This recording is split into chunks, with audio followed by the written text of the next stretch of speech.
Hello नमस्कार दोस्तों, कैसे हैं आप लोग।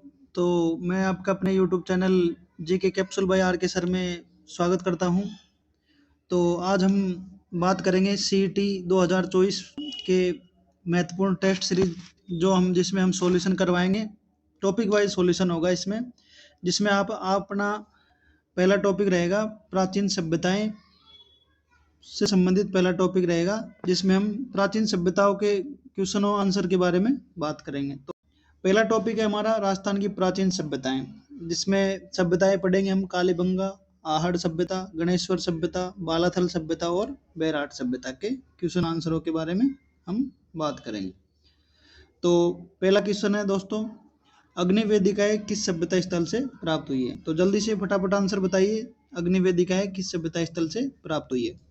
तो अग्नि वेदिकाएं किस सभ्यता स्थल से प्राप्त हुई है दोस्तों, कालीबंगा सभ्यता से। कालीबंगा सभ्यता से अग्नि वेदिकाएं प्राप्त हुई है। कालीबंगा सभ्यता का अर्थ क्या होता है, कालीबंगा का अर्थ होता है काले रंग की चूड़ियां। तो अगला क्वेश्चन है हमारा, गोरे एवं कोठे किस सभ्यता से प्राप्त हुए हैं। गोरे एवं कोठे किस सभ्यता से प्राप्त हुए हैं। तो जल्दी से फटाफट आंसर दीजिए दोस्तों, गोरे एवं कोठे किस सभ्यता स्थल से प्राप्त हुए हैं। गोरे एवं कोठे किस सभ्यता स्थल से प्राप्त हुए हैं। तो गोरे एवं कोठे आहड़ सभ्यता से प्राप्त हुए हैं। आहड़ सभ्यता को महासतियों का टीला भी कहा जाता है। क्या कहा जाता है दोस्तों, आहड़ सभ्यता को महासतियों का टीला भी कहा जाता है।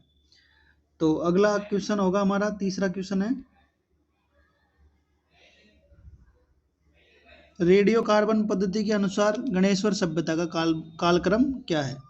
क्या सवाल है दोस्तों, रेडियो कार्बन पद्धति के अनुसार गणेश्वर सभ्यता का कालक्रम क्या है। तो इसका आंसर क्या हो जाएगा दोस्तों, इसका आंसर हो जाएगा दोस्तों, रेडियो कार्बन पद्धति के अनुसार गणेश्वर सभ्यता का कालक्रम क्या है, 2800 ईसा पूर्व माना गया है। रेडियो कार्बन पद्धति के अनुसार गणेश्वर सभ्यता का कालक्रम क्या माना गया है, 2800 ईसा पूर्व।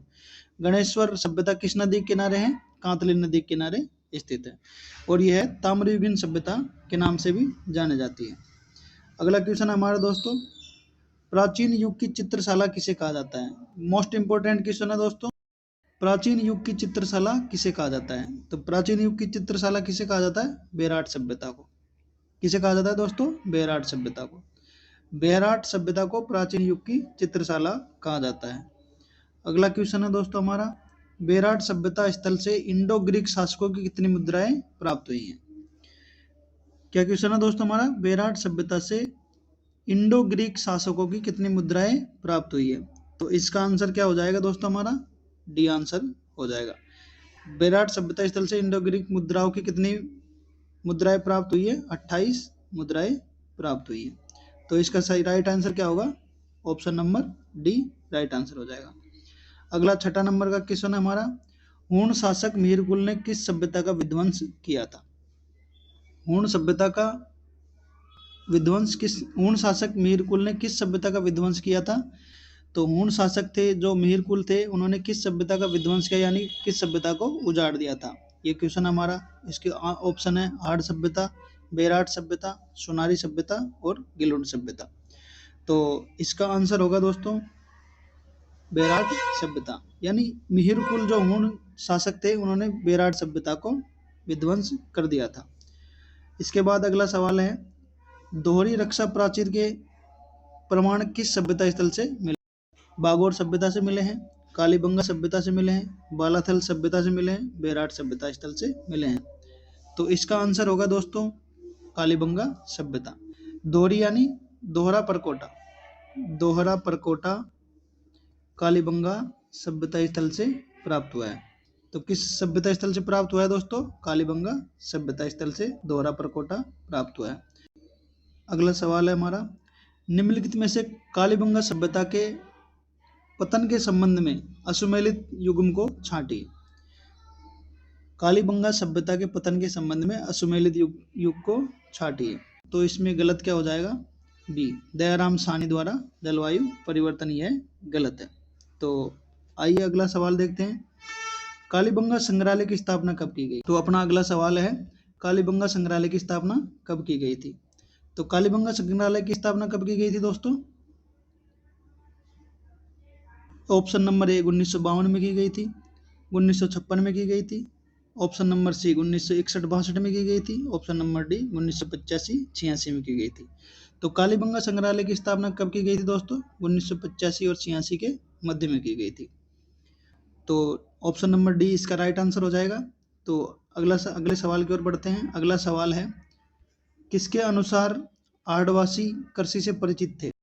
पहला ऑप्शन है गोपीनाथ शर्मा, दूसरा है दशरथ शर्मा, सी ऑप्शन है अन्ना रेड्डी और डी ऑप्शन है ए स्मिथ। तो इसका राइट आंसर हो जाएगा दोस्तों option number A, Gopinath Sharma के अनुसार आदिवासी कृषि से परिचित थे।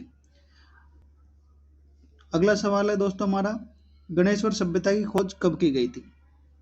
दोस्तों आज की इस क्लास में हम 30 राजस्थान इतिहास की सभ्यताओं के मोस्ट महत्वपूर्ण क्वेश्चनों का आंसर हल करेंगे, जो कि आपको आगामी परीक्षा जो सीईटी की परीक्षा होने वाली है 10+2 की, उसमें बहुत ही कारगर साबित होगी ये क्लास। तो देखते रहिए हमारे यूट्यूब चैनल को और लाइक शेयर जरूर करते रहें।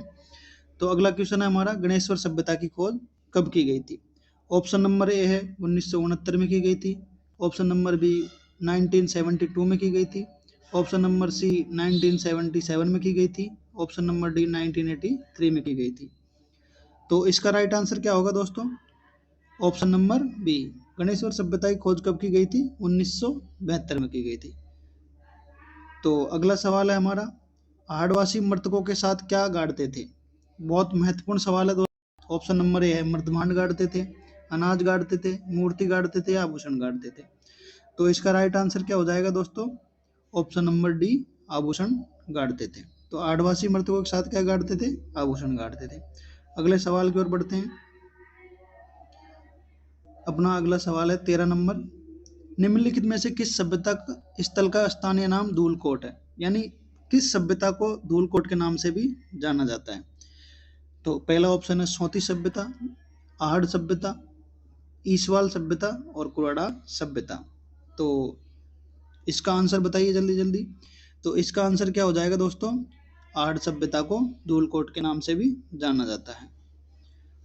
किसे जाना जाता है दोस्तों? आहड़ सभ्यता को धूलकोट के नाम से जाना जाता है। और सोती सभ्यता कहाँ पर है? बीकानेर में। बीकानेर में सोती सभ्यता स्थित है। और ईसवाल सभ्यता कहाँ पर है? कोटा में स्थित है। ईसवाल सभ्यता कहाँ पर है? ताम्रयुगीन सभ्यताओं की जननी किसे कहा जाता है? तो ताम्रयुगीन सभ्यताओं की जननी किसे कहा जाता है दोस्तों? इसका पहला ऑप्शन है आहड़ सभ्यता, गणेश्वर सभ्यता, सोनारी सभ्यता और रेड सभ्यता। आहड़ सभ्यता उदयपुर में स्थित है, उदयपुर में स्थित है। गणेश्वर सभ्यता नीम का थाना में स्थित है और सोनारी सभ्यता सीकर में स्थित है और रेड सभ्यता टोंक में स्थित है। तो ताम्रयुगीन सभ्यताओं की जननी किसे कहा जाता है दोस्तों? गणेश्वर सभ्यताओं को ताम्रयुगीन सभ्यताओं की जननी कहा जाता है, जो कि कांतली नदी के किनारे स्थित है। तो बी ऑप्शन इसका राइट आंसर हो जाएगा। आगे बढ़ते हैं अपने 15 नंबर के सवाल पे। किस सभ्यता से कच्ची ईंटों से निर्मित आयताकार चबूतरे के प्रमाण मिले हैं? पहला ऑप्शन है कालीबंगा सभ्यता से मिले हैं, दूसरा ऑप्शन आहड़ सभ्यता से मिले हैं, तीसरा ऑप्शन सोनारी सभ्यता से मिले हैं और चौथा ऑप्शन ओजियाना सभ्यता से मिले हैं। तो इसका राइट आंसर क्या हो जाएगा दोस्तों? कालीबंगा सभ्यता। कालीबंगा सभ्यता से कच्ची ईंटों से निर्मित आयताकार चबूतरे के प्रमाण प्राप्त हुए हैं। किस स्थान पर उत्खनन से प्राप्त मुद्रा एक तरफ से त्रिशूल एवं दूसरी तरफ यूनानी देवता अपोलो का चित्र अंकित है? तो इसका राइट आंसर क्या हो जाएगा दोस्तों? आहड़ सभ्यता से इस प्रकार की मुद्रा प्राप्त हुई है, जिसके एक तरफ तो त्रिशूल का चित्र अंकित है और दूसरी तरफ यूनानी देवता अपोलो का चित्र अंकित है। निम्नलिखित में से आहड़ सभ्यता से प्राप्त अवशेष हैं, यानी कि आहड़ सभ्यता से कौन कौन से अवशेष प्राप्त हुए हैं? आपका ऑप्शन है तांबा गलाने की भट्टी आहड़ सभ्यता से प्राप्त हुई है, दूसरा ऑप्शन है नाप तोल के बाट प्राप्त हुए हैं, तीसरा ऑप्शन है रंगाई छपाई के हेतु लकड़ी के ठप्पे प्राप्त हुए हैं और चौथा ऑप्शन है डी, उपर्युक्त सभी प्राप्त हुए हैं। तो इसका राइट आंसर हो जाएगा ऑप्शन नंबर डी, यानी तांबा गलाने की भट्टी भी आहड़ सभ्यता से प्राप्त हुई है, नाप तोल के बाट भी प्राप्त हुए हैं और रंगाई छपाई हेतु लकड़ी के ठप्पे भी आहड़ सभ्यता से। अगला सवाल है दोस्तों 18 नंबर सवाल। तो दोस्तों कैसी लग रही है आपको हमारी क्लास?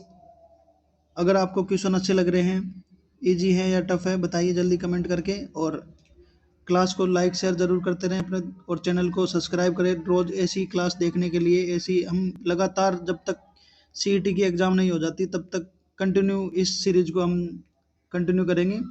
तो अगला सवाल है हमारा, पत्थर से निर्मित मकान एवं बांध के साक्ष्य किस स्थान से प्राप्त हुए हैं?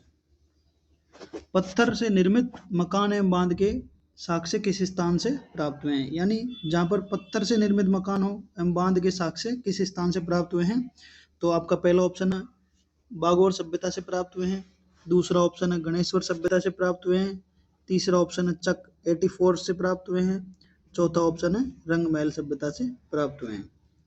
तो इसका राइट आंसर हो जाएगा दोस्तों गणेश्वर सभ्यता से पत्थर से निर्मित मकान एवं बांध के साक्ष्य प्राप्त हुए हैं।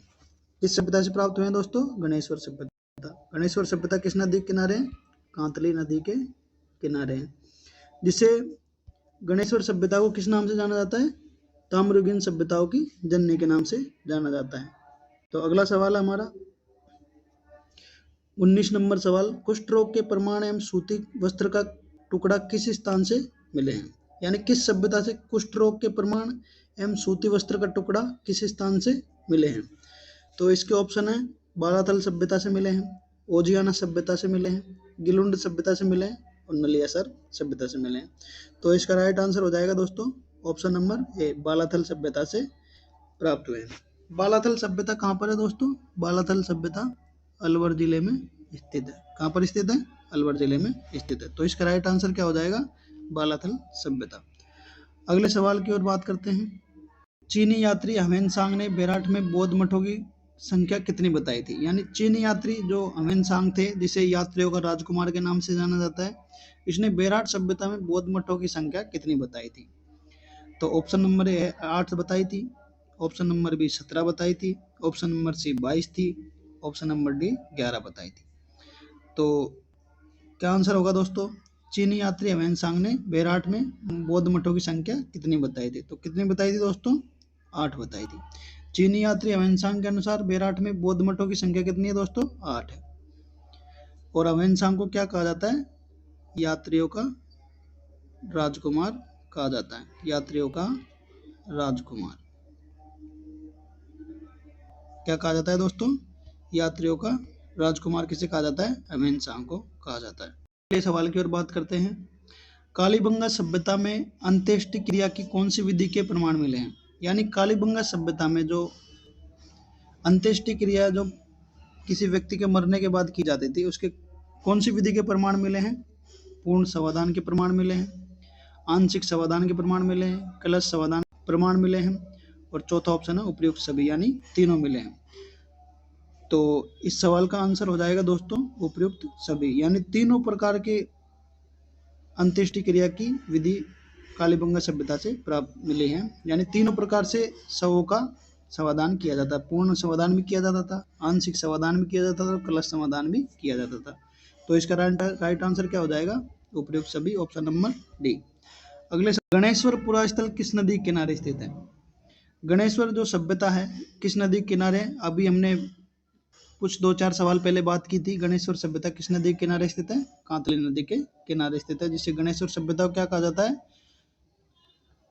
ताम्रयुगीन सभ्यताओं की जननी गणेश्वर सभ्यताओं को कहा जाता है। तो गणेश्वर सभ्यता किस नदी के किनारे स्थित है? कांतली नदी के किनारे स्थित है। तो अगले सवाल की बात करते हैं, भीम डूंगरी गणेश डूंगरी राजस्थान की किस सभ्यता स्थल से संबंधित है? यानी कि भीम डूंगरी गणेश डूंगरी राजस्थान की किस सभ्यता से संबंधित है? तो आपके ऑप्शन है गणेश्वर सभ्यता से संबंधित है, बेराट सभ्यता से संबंधित है, ऑप्शन नंबर सी है आहड़ सभ्यता से संबंधित है, और ऑप्शन नंबर डी है कालीबंगा सभ्यता से संबंधित है। तो इसका राइट आंसर हो जाएगा दोस्तों बेराट सभ्यता से। भीम डूंगरी एवं गणेश डूंगरी राजस्थान की बेराट सभ्यता से संबंधित है। अगला सवाल है दोस्तों हमारा 24 नंबर सवाल। तो दोस्तों कैसी लग रही है आपको हमारी क्लास? अगर क्लास अच्छी लग रही है तो अपने दोस्तों तक शेयर करें और वीडियो को लाइक शेयर और चैनल को सब्सक्राइब जरूर करें। आइए अगले सवाल की बात करते हैं, किस इतिहासकार ने कालीबंगा को सिंधु घाटी साम्राज्य की तृतीय राजधानी कहा था? यह सवाल काफी बार एग्जाम में पूछा जा चुका है दोस्तों, इसलिए इसको मोस्ट करके हम पढ़ेंगे। तो इतिहास का किस इतिहासकार ने कहा था कि कालीबंगा को सिंधु घाटी सभ्यता की तीसरी राजधानी किस इतिहासकार ने कहा था? पहला ऑप्शन है आपका GH ओझा ने कहा था, श्यामल दास ने कहा था, दशरथ शर्मा ने कहा था या दयाराम साहनी ने कहा था। तो इसका आंसर हो जाएगा दोस्तों दशरथ शर्मा के द्वारा कहा गया था कि कालीबंगा को सिंधु घाटी सभ्यता की तीसरी राजधानी दशरथ शर्मा द्वारा कहा गया था। अगला सवाल है अपना दोस्तों 25 नंबर सवाल, किस पुरातात्विक स्थल से जुते हुए खेत के साक्ष्य मिले हैं? यानी कि किस पुरातात्विक स्थल से जुते हुए खेत के साक्ष्य प्राप्त हुए हैं? धौलावीरा से प्राप्त हुए हैं, कालीबंगा से प्राप्त हुए हैं, लोथल से प्राप्त हुए हैं या कि रंगपुर से प्राप्त हुए हैं? तो इसका राइट आंसर हो जाएगा दोस्तों ऑप्शन नंबर बी, कालीबंगा सभ्यता से जुते हुए खेत के साक्ष्य प्राप्त हुए हैं। तो अगला सवाल है हमारा 26 नंबर सवाल, मेसोपोटामिया की बेलनाकार मोहरें किस सभ्यता से प्राप्त हुई? पहला ऑप्शन है कालीबंगा सभ्यता से, दूसरा ऑप्शन है रेड सभ्यता से, सी ऑप्शन है रंगमहल सभ्यता से और डी ऑप्शन है नगर सभ्यता से प्राप्त हुए हैं। तो इसका राइट आंसर क्या हो जाएगा दोस्तों? कालीबंगा सभ्यता से मेसोपोटामिया की बेलनाकार मोहरें प्राप्त हुई है। अगला सवाल है दोस्तों, पुरातत्व का पुष्कर किस सभ्यता को कहा जाता है? यानी बागोर सभ्यता को कहा जाता है, बी ऑप्शन बालाथल सभ्यता को कहा जाता है, गणेश्वर सभ्यता को कहा जाता है और कालीबंगा सभ्यता को कहा जाता है। तो इसका राइट आंसर क्या हो जाएगा दोस्तों?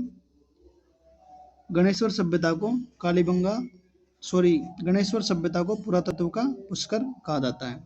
यह सवाल भी काफी बार एग्जाम में आ चुका है। अगला सवाल की बात करते हैं जो कि 28 नंबर सवाल है।